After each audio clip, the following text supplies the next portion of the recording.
রিকোয়েস্টর একটা রেসিপি বানাইলাম। আমারও পাক্কা বালা লাগে। কেউ যদি রিকোয়েস্ট করে ও রেসিপিটা দেখাইবার লাগে। তো ১ম এ আমি একটা রিল বানাইছিলাম। আর রিল দেখিয়া পুরা রেসিপিটা দেখবার লাগে কিন্তু রিকোয়েস্ট আছিল। আসসালামু আলাইকুম, ভালো আছেন সব? আলহামদুলিল্লাহ আমি ভালো আছি। সিদরার নতুন আরেকটা ব্লগও আপনারা স্বাগতম। তো চামড়া সহ মুরগির মাংস দিয়ে আর নতুন আলু দিয়ে আর পাতলা ঝোল করছিলাম। তো রেসিপিটা আপনারা লগে শেয়ার করলাম। তো যাই হোক, মাংস এগুন দেখতে বাকা সুন্দর আছে। আর আলু এগুন খাটিয়া আর একটু পানির মাঝে ভিজাইয়া রাখছি। পানির খসবার হয়ে যাব গিয়া আলুর। আর এখানেও কাটা পেঁয়াজ রাখছি। এখন চুলার কাছে যাইমু গিয়া ডেক বুয়াইয়া দিলাইমু পরিমাণ মতো তেল, তারপরে গোটার দারচিনি, এলাচি, তেজপাতা আর ১ চিমটি শাহি জিরা দিছি। যাই এরপরে দিয়া দিছি ওই যে খাটিয়া রাখা পেঁয়াজ ওগুন দিয়া এখন বালা করে পেঁয়াজ ওগুন তোরে আর উল্টাইয়া পাল্টাইয়া বাজি লাইমু। আর মাঝখানে একটু লবণ দিমু। লবণ দিলাইলে পেঁয়াজ ওগুন আরো মজি যাইব গিয়া। তো একটা সময় নিয়ে পেঁয়াজগুন যখন ভাজা ভাজা হয়ে যাব, তখন আমি অন্যান্য মসলা যেটা আছে মসলাপাতি সবটা দিলাম। গুঁড়া মসলা, ফিসা মসলা, যে যত কিছু লাগে আর কি দিব। তো ফলাতাই শেষ পর্যন্ত দেখবা আমার ভিডিওটা।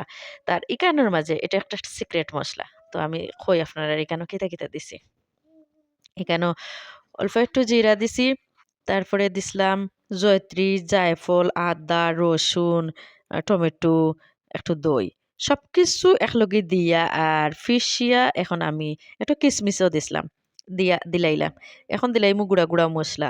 তো গুঁড়া মসলা কিতা দিলাম, হলুদ, মরিচ, ধনিয়ার গুঁড়া আর জিরার গুঁড়া, গরম মসলার গুঁড়া সবকিছু পরিমাণ মতো দিয়া আর এখন আমি বালা করে মসলাটারে কষাই লাইমু।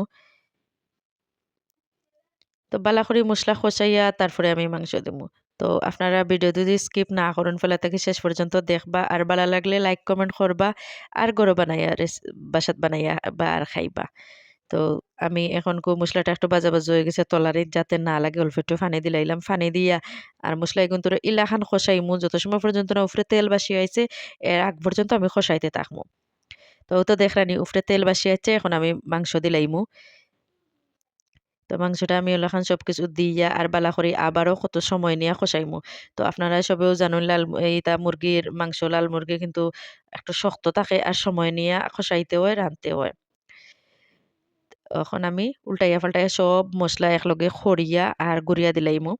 তো একটু সময় নিয়ে কষাইমু। আর আলু যেহেতু নতুন আছে আর এতটাও সময় লাগতো না। তো মাংসটা কিন্তু সিদ্ধ করতে সময় লাগবে। এখানেও কিন্তু একটু খেয়াল রাখা লাগবো। তো একটু সময় নিয়ে আর মাংস কিন্তু সিদ্ধ করমু। ব্যাস এখন গুড়িয়া দিলাইমু।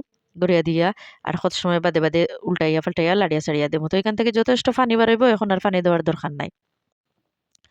তো আমি ডাখনাটা হরাইয়া দেখাইলাম দেখরা নিগিলান পানি বার হইছে।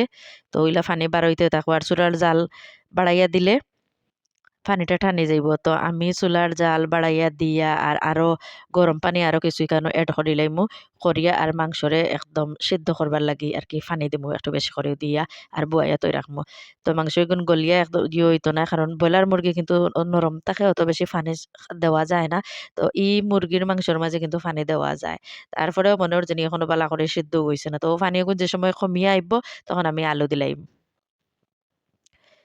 তো ওলাখান যে সময় হইয়া আইচ্ছে, এখন আমি আলু এগুন দিলাইছি। দিয়া আর লাড়িয়া উড়িয়া গুড়িয়া দিলাইম। তো পানিও টানবো, আলু মাংস আর একটু সিদ্ধ হয়ে যাব। মাখা যে সময় হইয়া আইব, ফাইনালি আমি শিরা দিমু। তো আমি এক সাইড দিয়ে গরম পানি করিয়া রাখছি। আর এখানের মাঝে ঝুলটা আমি গরম পানিও দিমু। ঠান্ডা পানি দিতাম না। আপনারা চাইলে যেকোনো পানিও দিতে পারেন। কিন্তু আমি যেহেতু এখানে সময় নিয়ে আর মাংস গুন্তরে কষাইছি। তো এখন আমার মাংস একদম পুরাপুরি সিদ্ধ হয়ে গেছে। আলুও যখন সিদ্ধ হইছে তখন আমি আর এখানে ঠান্ডা পানি এড করলে সবকিছু কিন্তু একলগে আবার তেনা হয়ে যাবগি। তো এখন আমি দিলাইলাম গরম পানি দিয়া আর গড়িয়া দিলাইম। ব্যাস হয়ে যাক। আর আমার রেসিপিটা কিলান হইছে কমেন্ট করে কইবা। ভালো লাগলে বাসাত বানাইবা আর খাইবা। এই তো দেখরানি ফাইনাল লুক। আপনারা চামচ দিয়া তুলিয়া দেখাইরাম।